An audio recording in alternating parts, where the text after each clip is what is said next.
Javier, Los Guardianes del Prado. Podríamos decir muchas cosas de esta novela porque es de muchos géneros, participa, bebe de muchos géneros.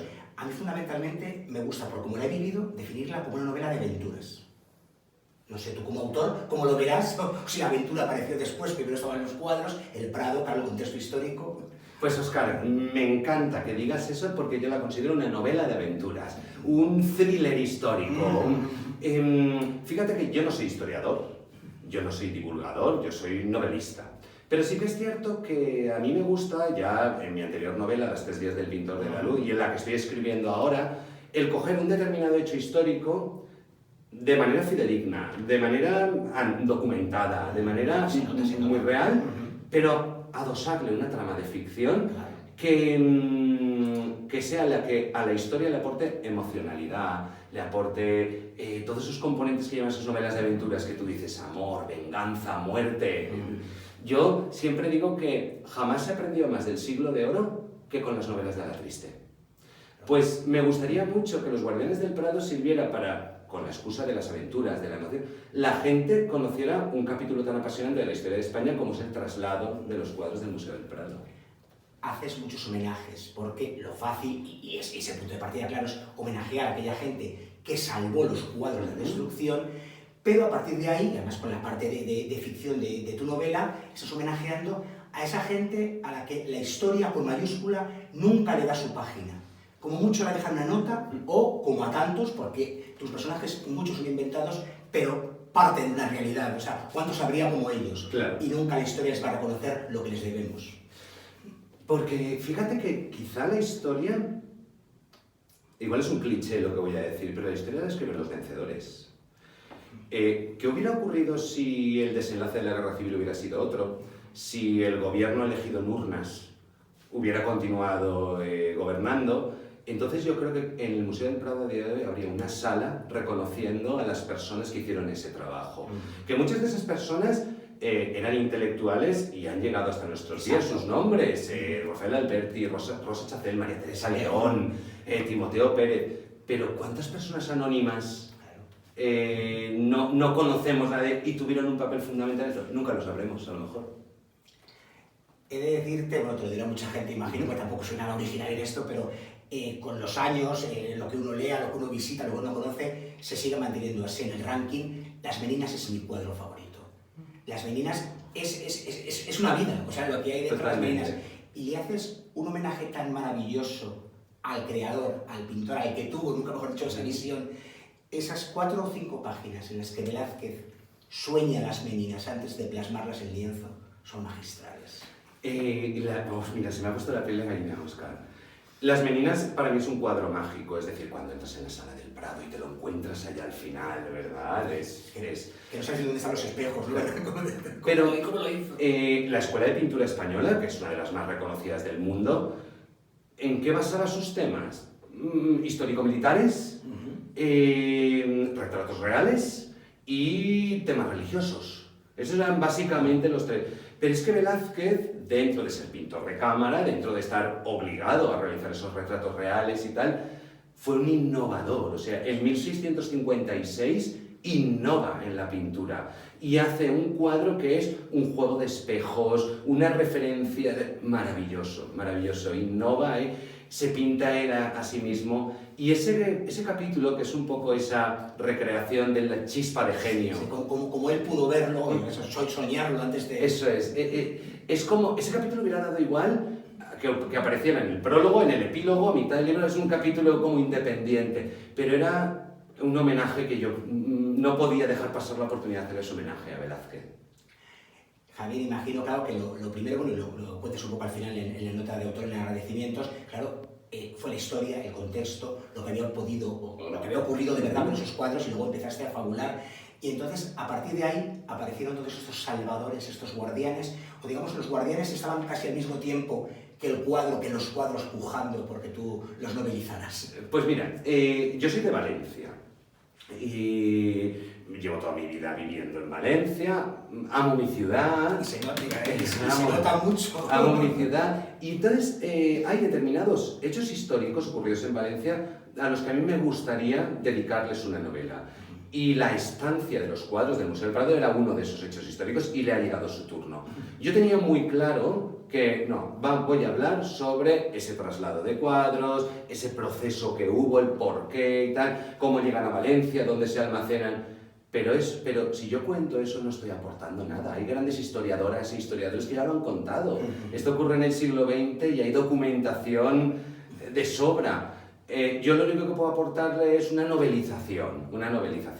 Entonces yo tenía muy claro que aquí tiene que haber una parte de ficción. Desde luego partiendo de la base real y fidedigna e histórica, pero encontrar una parte de ficción. Y ese juego del complot para robar las meninas en Valencia, para entregarlos a Alemania, que Alemania entregara soldados, en ningún momento mi deseo es tergiversar la historia. La historia es la que es, ocurrió como ocurrió, pero sí hipotetizar qué hubiera podido pasar con determinadas cosas, como por ejemplo el misterio del tesoro del Vita. Exacto. Son cosas que están ahí, como dices, en la historia sin desentrañar, sin resolver, y permiten al novelista, ¿verdad? Eso es. Decir, vamos adelante con ellos. Hay una cosa que me sorprende mucho para bien en la novela, porque yo suelo lanzarme a ellas. A lo mejor sí leo por aquí, no siempre te ves a los partos, como vamos, déjate sumergir, te zambulles a por ellos. Sí. Entonces, claro, empecé a leer la novela como recreación histórica, poco a poco me voy dando cuenta, es una novela de espionaje, de geoestrategia, bélica, pero sobre todo una novela de emociones, de sensaciones, de salvadores, primero de los corazones y luego de las obras de arte, de ambas cosas. Y entonces en un momento dado, un capítulo me lleva hasta la Valencia del año 81 y digo, ¿qué está pasando? ¡Caramba! ¿Qué está pasando? ¿Qué hace Javier ahora de repente? Pero es una parte magistral, porque te permite que la parte más histórica, más antigua, avance al tiempo que se va desarrollando esa investigación periodística delante de nuestros ojos. ¿Cómo apareció esa investigación periodística en la trama? Mira, yo siento que el verdadero análisis de la historia se realiza décadas después. Ahora, por ejemplo, lamentablemente está ocurriendo historia en Ucrania, por ejemplo. Pues probablemente hasta dentro de unas décadas no vamos a saber realmente consecuencias, determinadas connotaciones, etc. Todavía hoy estamos averiguando esas connotaciones de la guerra de los Balcanes, por ejemplo.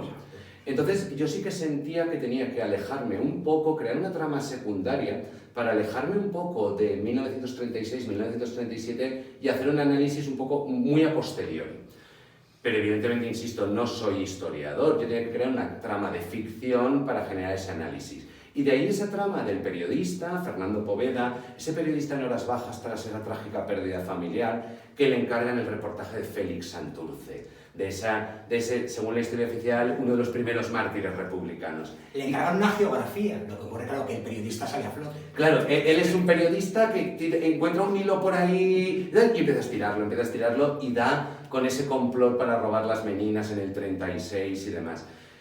Entonces primero era como una forma de ver la historia un poco desde lejos, para poder analizarla en todo su conjunto. Pero la elección de 1980-81 no es casual tampoco. Podría haber elegido que esa historia transcurriera en el 70-75, oye, después de la muerte de Franco, 78, primera selección, oye, o en el 89-90. Pero la trama está elegida para que lo que Fernando Poveda va averiguando tenga de ruido de sables de fondo el 23F. Año 81, no nada más. Cuando ves que es enero, bueno, es un poquito antes porque empieza claro, en diciembre del 80 o así, pero todo el meollo se desarrolla en esos primeros meses del 81, que todos sabemos vamos a llegar. Claro. Ocurren dos cosas. Primero que en ambas tramas Valencia jugó un papel fundamental. Es decir, Valencia tuvo los cuadros almacenados y luego en el 81 Valencia vio los tanques. Yo los vi, los tanques en la calle. Yo soy del 74, en el 81 tenía 7 años, pues yo los vi, los tanques en la calle. Y son dos hechos que, pese a estar separados 45 años de distancia, ideológicamente son muy cercanos. Y el alzamiento militar del 36 y el golpe de Estado, desde mi punto de vista, son muy cercanos. Es como hacer un ejercicio de pensar, ostras, ¿qué hubiera pasado si hubiera triunfado el golpe del 81? ¿Cómo sería este país a día de hoy? Pero incluso un poco más allá, dentro de esa trama de las meninas, Hitler y tal, ¿qué hubiera pasado si Alemania, además de enviar aviones, hubiera enviado soldados? cuando en el 39 Alemania invadió Polonia y desató la Segunda Guerra Mundial, ¿qué hubiera pasado si Alemania tuviera una sucursal en el sur de Europa con 40 o 50.000 soldados? ¿Cómo hubiera quedado la línea Maginot francesa? Es una forma, los propios personajes se lo preguntan y es una forma también de invitar a las lectoras y a los lectores a que se lo pregunten también ellos. Que a lo mejor podríamos vivir en un mundo completamente distinto.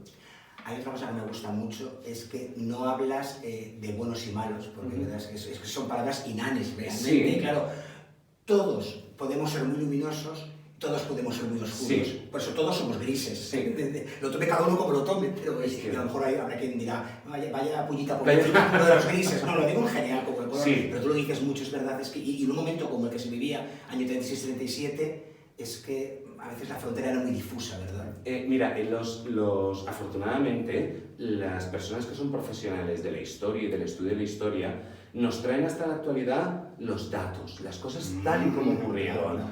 Son esos arqueólogos que nos traen esa información y es necesaria porque no podemos mirar hacia adelante si no conocemos de dónde venimos. Entonces, la labor de las personas, los profesionales de la historia es fundamental. Pero los novelistas podemos beneficiarnos de ese trabajo y además añadirle, vale, ya sé los personajes históricos que hicieron, donde estuvieron, qué ocurrió, pero ¿qué pensaban? ¿Cómo eran sus conversaciones? ¿Cuáles eran sus emociones, sus anhelos, sus miedos? Entonces, es una forma de que todos nos podamos adentrar en una época como esa. ¿Cómo sería vivir en esos años de la Guerra Civil, en un país donde en unas determinadas zonas se peleaba por cada palmo de tierra y en otras incluso parecía que no estuviera pasando nada? Como en aquellos tiempos Valencia. Exacto. Entonces es como que viajemos juntos a esa época y que conozcamos esa época que no hace ni 100 años. Exacto. Es que es del otro día. Es que está es del otro día. Está aquí mismo. Claro. Y que conozcamos y que a medida de conocerlo intentemos todos juntos que no se repita.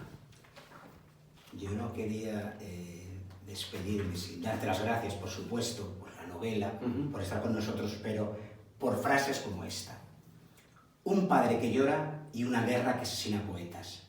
¿Hace falta algo más para que un joven dude sobre ese mundo que creían que era rentable? Y ahí está todo resumido.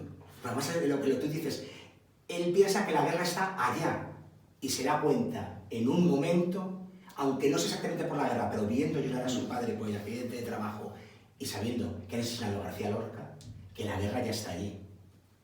Es tremendo, ¿no? Perdona.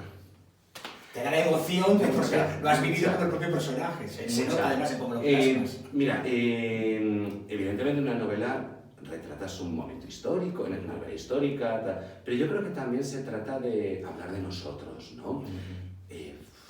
Yo recuerdo la primera vez que vi llorar a mi padre. Se te cae un gigante.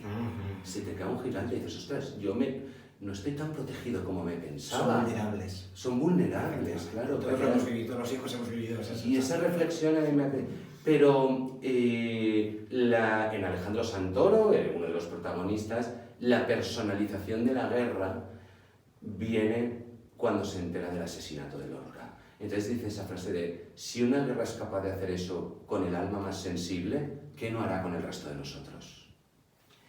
Pues de verdad, Javier, gracias por este novelón, gracias porque nos has vuelto a hacer vivir las meninas y gracias por tantos héroes que no quieren serlo, pero que lo han sido. Y lo han sido. Y están aquí.